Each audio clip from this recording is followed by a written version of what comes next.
No, I'm Clouds.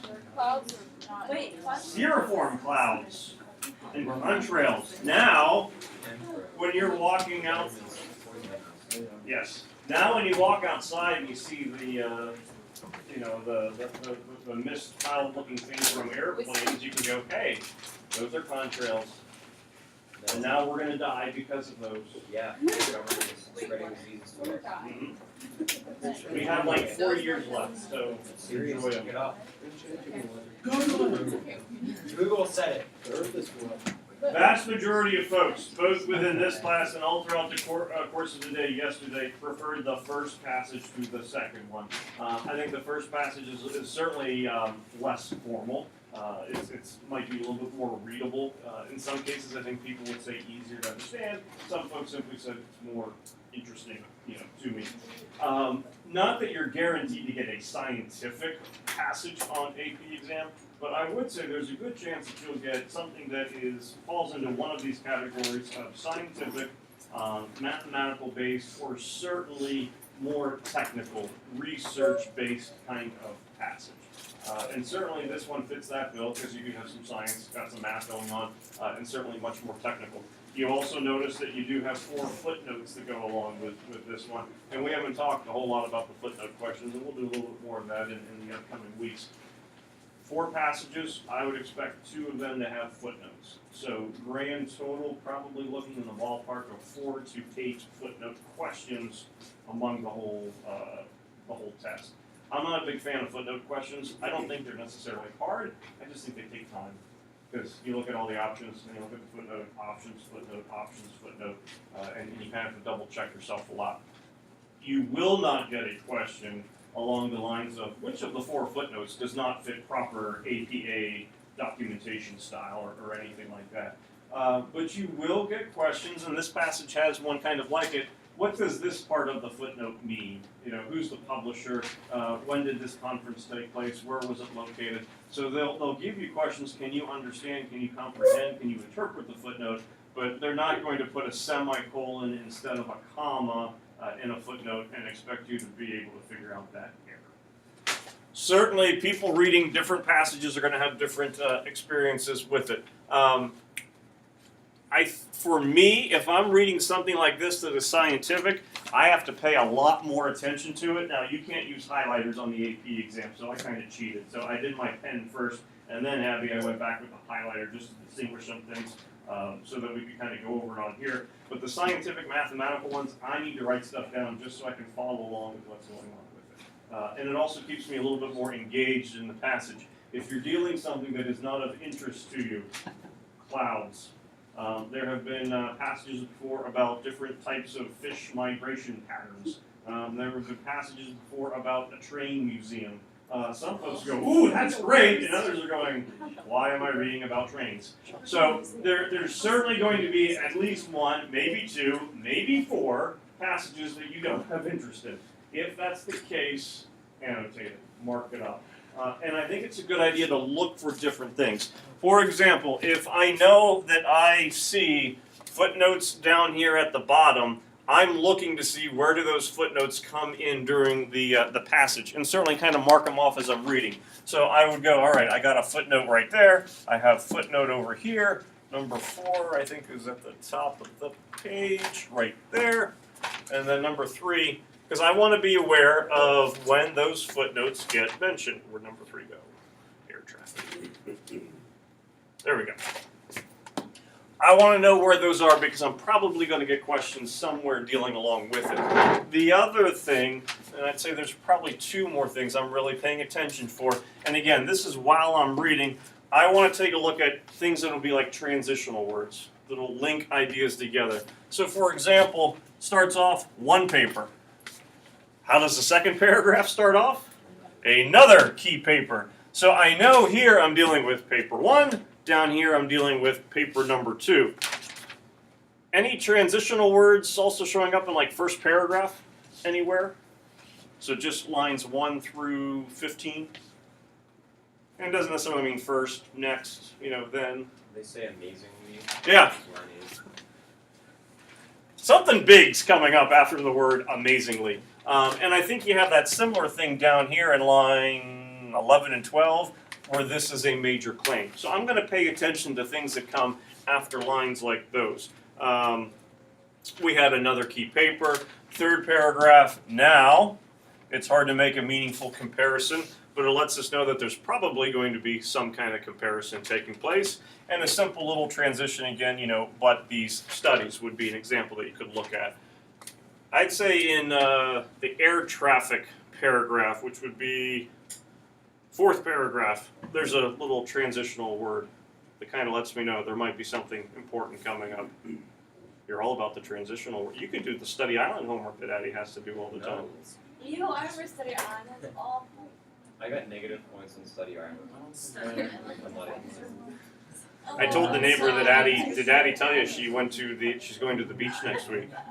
She was like, no! I'm like, yeah, study island. And she gave me a frowny face. Whatever. What were you going to say for transition in this one? Yeah, ironically. So those kinds of things I would take a look at within the passage, because you know that there are relationship-based questions that pop up on these things. How does one part of the passage impact another? Cause and effect, stuff like that. The other thing that I would take a look at, especially in something that is scientific, what are the main points that are coming across? Not quoting from the passage. What's the main gist of the argument?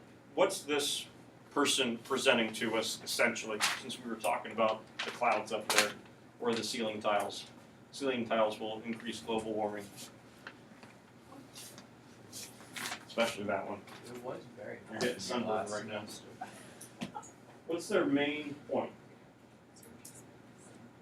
Because it's not just global warming's bad, but... Stopping contrails would bring Okay, and what are contrails? the things that, like the skywriter. Yeah, the little mist that kind of turns into those streaks in the sky. And then what do contrails lead into? What are the clouds? The cirriform clouds. And the cirriform clouds cause increase in temperature, global warming, and all that stuff. So, here concluded the increase in air traffic and its resulting contrails has led to increasing cirriform cloud cover, would be something important to mention. The effect of the increase in cirriform clouds alone was considered sufficient to amount for almost the entire rise in temperatures across the U.S. in the last 25 years. So I'm looking for what are the main elements, the support that are getting, the ideas that are getting presented, the conclusions. The report concluded that the warming attributable to cirriform clouds appearing to develop as a result of air traffic was 10 times greater than that expected to result from aviation CO2 emissions. Certainly you talk about CO2 emissions when it comes to businesses, automobiles, manufacturing, that becomes the main emphasis, but they're going that cirriform clouds appears to develop 10 times greater the impact that it can certainly have. But these studies suggest aviation contrails are leading to other high clouds that are a more significant factor in global warming. The Abby, I think you were mentioning the one kind of down here at the end. Yeah, I pretty much just read the last one. That's fine, but if we are able to stop the contrails, what's going to happen? Immediate benefit is going to take place. So I think it's a good idea to kind of go through and make sure as you're reading, this is their main point that they are arguing. How do they say you could stop them? Because we're still going to fly planes. You could lower the cruising altitude. So up here in the second column, the contrail-free ceiling on cruising altitudes has been calculated that if you're able to lower it, you're able to decrease. Now, what's the problem with cruising at a lower altitude? Seagulls are going into engines. Oh no. You're at a lower cruising altitude. More congestion, the flights will take longer. Okay, so there were some drawbacks, congestion, financial implications would be taking place, denser air, they have to burn more fuel, so that's going to cost a little bit more, a little higher CO2, but the effect of getting rid of the contrails is much greater than the effect that would take place with these. So no, it might not be the most interesting article for folks, depending on your viewpoints, your background, but you still want to make sure you follow along with everything that's going on with it. You don't want a person who goes, clouds, More clouds. Clouds are bad. Okay, because then you go back to answer the questions, you're probably going to have to reread the passage again and again and again. And if you didn't like something the first time, I hate to tell you, you're not going to like it any better the third time or the fourth time. So hunker down, focus on it the first time, take care of it so that you can go through and answer the questions. I would argue that questions 15 to 29 are easier than 1 to 14. I think the passage people like for the first one, I think these questions are more direct. And if you paid attention and followed along, you would be okay. So, 15, primary goal, which really is going to be, again, for us a purpose question, because we are comparing, exploring, arguing, reviewing, or examining. Primary goal of the passage, what are we looking at? What do we think? Shelby, what do you have? You have B. Okay. Good news is people are going like this. Bad news is Jack is going like this.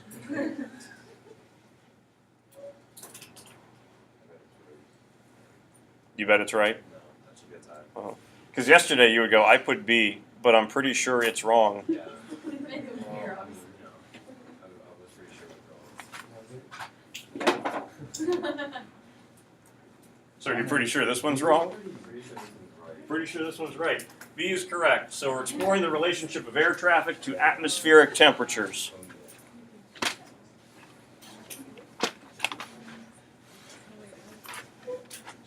Any questions about that? Okay. 16. According to the passage, relationship between air traffic contrails, so the stuff that they leave behind, and cirriform clouds is best expressed by which of the following? I hear some C's. So contrails increase the number. Contrails, what's wrong with the first one? Because it's just wrong. It's just that whole decrease thing does not work there. B, air traffic contrails have no significant impact. The whole thing is about the impact that they have. Our air traffic contrails are only one of many sources of cirriform clouds. No conclusive evidence exists about the relationship between contrails and cloud formation. Those things certainly have not been the case that we're looking at. Yeah, they increase the number of cirriform clouds that form. And really, the big thing is you want to be able to find a place where you can point to the passage and go, this is why it's right. Increase in air traffic and its resulting contrails has led to increasing cirriform cloud cover. You always feel better when you can point to the passage and go, this is why I know the answer is right, as opposed to simply eliminating some. Now, Matt recognized right away A's wrong. And certainly you can do process of elimination, but it's a lot better when you can point to, this is why I know the answer is going to be correct. First paragraphs, 1 to 15, author relies on which of the following to establish credibility?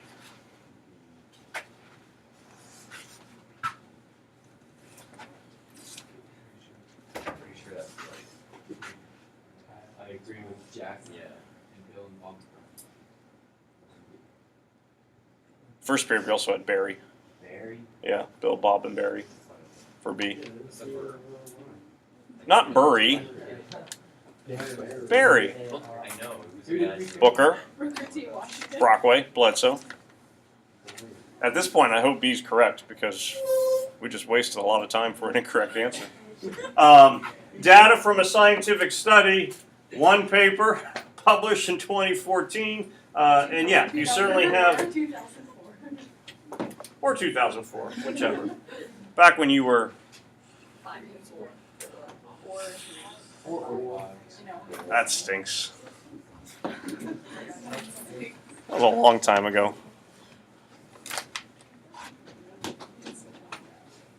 Yeah.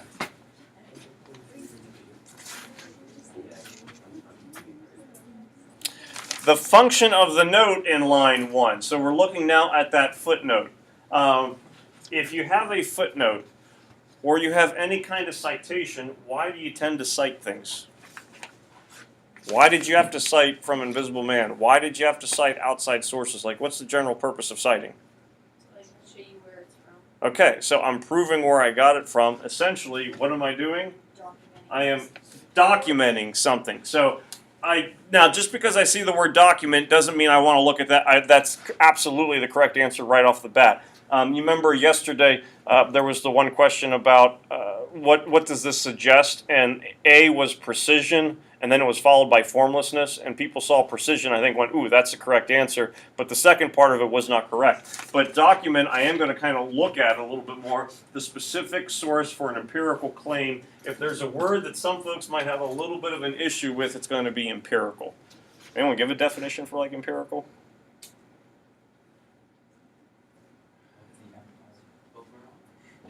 Chem, physics labs, you're doing empirical stuff. Any kind of really scientific lab. It's an argument that's not going to be based on reasoning or logic, but it's based through experience and or observations. So data that you do through scientific study is going to be empirical data, is going to be an empirical claim, is going to be an empirical study. A is going to be correct. So you have logical arguments. If in a DRQ you're taking a look at case studies, personal experience, now you're using empirical information.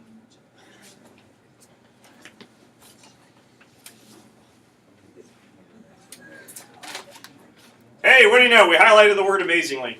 Yay. Word amazingly, line 8. What are you going to emphasize if something is amazing? You tend to be surprised by something. So again, I want to take a look. Does that work? Now, I have to go back and make sure, well, is there a conclusion of a study that is surprising the person? Because I don't want to simply just go, okay, surprise, amazingly, that's going to go together. But amazingly, the effect of the increase in cirriform clouds alone was considered sufficient to account for almost the entire rise in temperatures across the USA during the last 25 years. So they are surprised at the conclusion that cirriform clouds alone could be responsible enough for much of that global warming that's taken place. So yes, they are surprised by the conclusion of the study. I think in something like 19 as well as something like 20, people can overanalyze the question and go, it can't simply be this straightforward. But they can if you understand what you read. The author states that this is a major claim in order to. Are they validating, calling attention, challenging, exploring, or exposing what's happening? This is a major claim. What's it doing?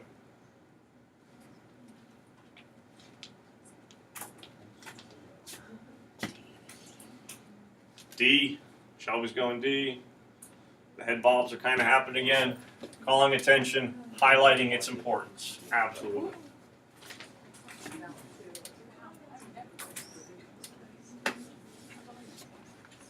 And again, for me, this is where I think they become a little bit more straightforward. Yes, you have to understand the passage for it to work, but essentially it's letting you know where to look at, specific line numbers, the transitions match up with the answers, and that way it makes a fair amount of success. Author strategy in paragraph 3 can best be described as presenting A. Now this is where things start to get a little bit, maybe trickier. We have to do some thinking a little bit more. Matt, what'd you do for 21? D. Okay. Jack did not put D because he made a weirder face. What'd you do? E? Okay. That's the line that we were looking for. Emily, what'd you put for? You went B? Okay. Oh yeah, we are. C, there we go. Did Kaylee go A? Yes. That's what I wanted.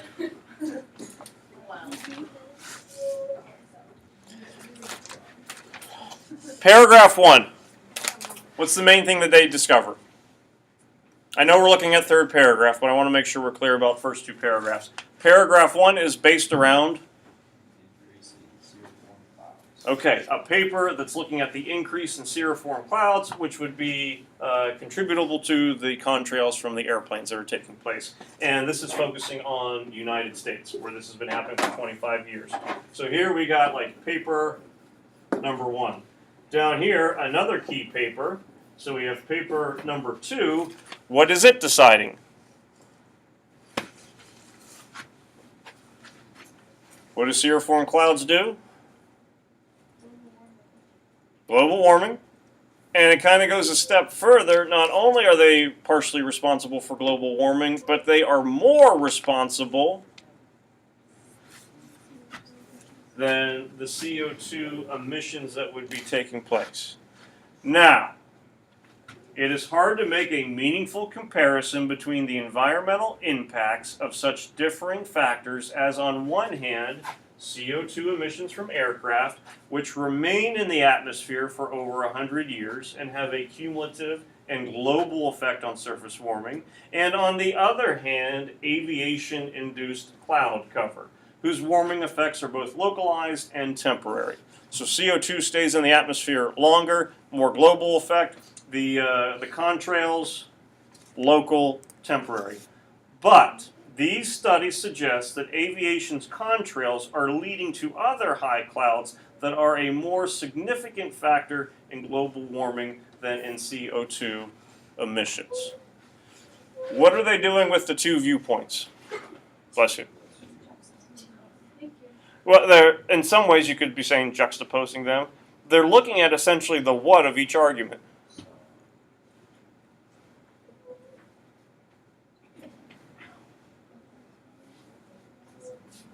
Are they saying this argument's right versus this argument's wrong? No, they're just stating. They're basically stating it, and so essentially you're getting the merits that would be taking place of both. When you write an essay and you look at 2 arguments, what are you doing? You're qualifying. Now, we got to look at the rest of the answer to make sure that that one is going to match up, but we have this word qualify. Qualifying statement can best be described as presenting a qualifying statement that is modified by a following statement. Do we have a qualifying statement within that paragraph? Yes. Followed by a modifying statement. No. Now, it's hard to make a meaningful comparison between the environmental impacts of such differing factors. This whole thing is the qualifying statement. What do you have down here? But these statements, these studies, suggest that aviation contrails are leading to other high clouds that are a more significant factor in global warming than its CO2 emissions. Modifying statement, we're going D.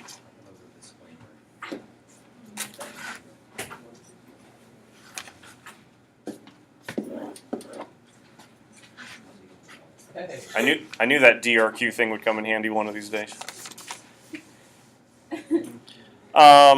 Tone. In paragraph 3, which we were just looking at, best be described: strident, disbelieving, relieved, uncertain, reasoned. I hear E. E. If you're dealing with scientific, you probably have a reasoned argument that would be taking place. You probably.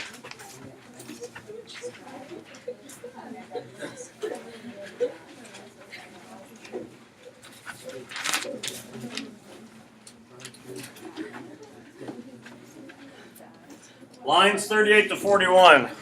Ironically, and this was one that we did highlight, ironically, modern aircraft engines designed to burn more efficiently and so emit less CO2 actually create more contrails. Again, if I'm taking a look at terms that are showing up in the answers, what one am I going to start to focus on right away? Well, if something is ironic, it's going to tend to be unexpected. Is there an unexpected consequence of a technological improvement? The improvement would be that the engines are able to Burn more efficiently, less CO2. Thank you. But what is the consequence? More contrails. Actually create more contrails. Okay.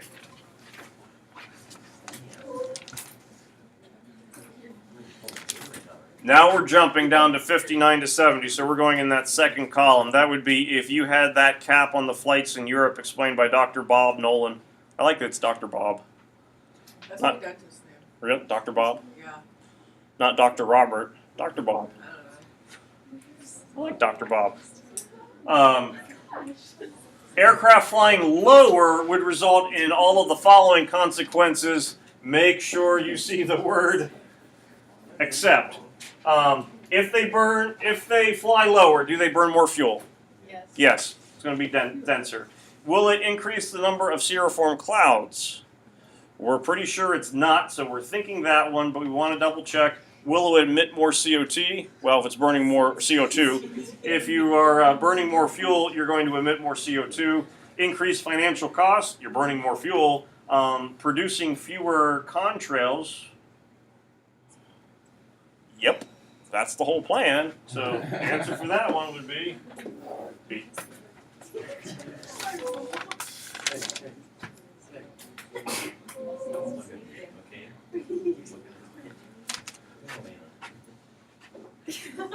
No one in here is my friend anymore. Are you being disruptive to the learning process? Okay.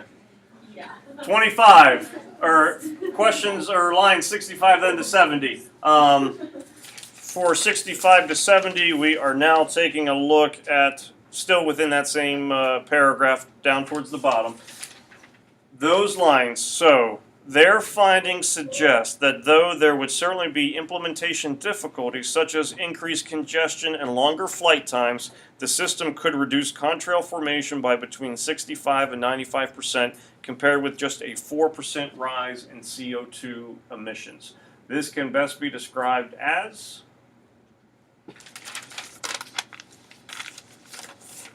it's the last part of their argument. It's basically, Abby, what did you say? D, providing a summary of the primary conclusion. Yes, there will be more CO2, but it's going to have a much greater effect by going at that lower altitude and cut down on the contrail formation by between 65 and 95%, which is going to certainly be drastic. And then for number 26, what aspect of Williams and Nolan's study is emphasized in the last paragraph? And Abby, you were, I think, mentioning this point early on. Overall finding would be the rapidity in which this improvement will occur. It could drastic. It could happen as soon as tomorrow. So through question 26, you're dealing with your understanding of the study. When it comes now to 27, 28, 29, we're taking a look at the footnote questions. But I think there's less interpretation with the scientific article than we had with yesterday, Amy Tan's one that we were taking a look at. 27, in relationship to the passage as a whole, notes 1 and 2 do which of the following? You see that key word there showing up again, document, so 27 is going to be E.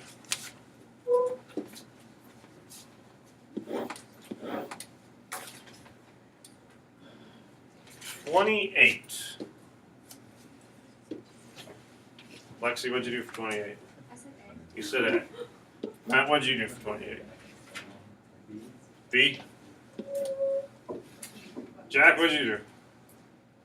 28. You went A? Abby? I said D. You said D. Footnote questions are a pain. So we have to figure out which of these is going to be the case. Based on what we have here, and this is footnote number 2, so you certainly want to make sure you're taking a look at the right one. What would be our assumption about Manstein and Schumann? They are probably the what?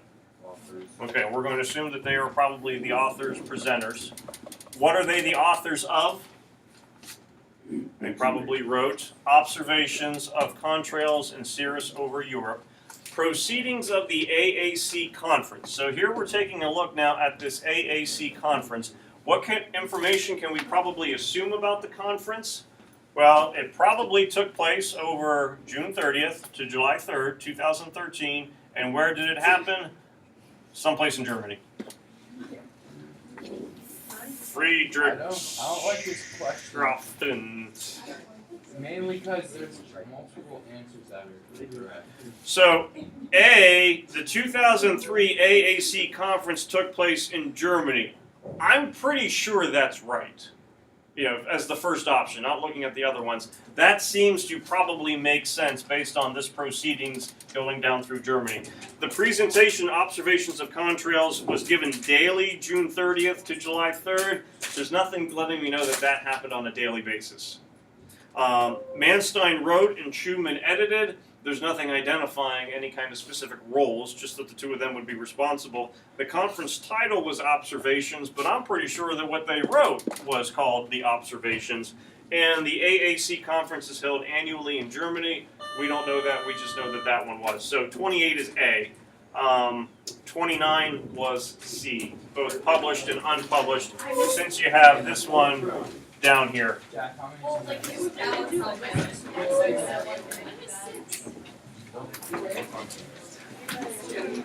you can take a look at both 1 through 29, and that's basically half the exam.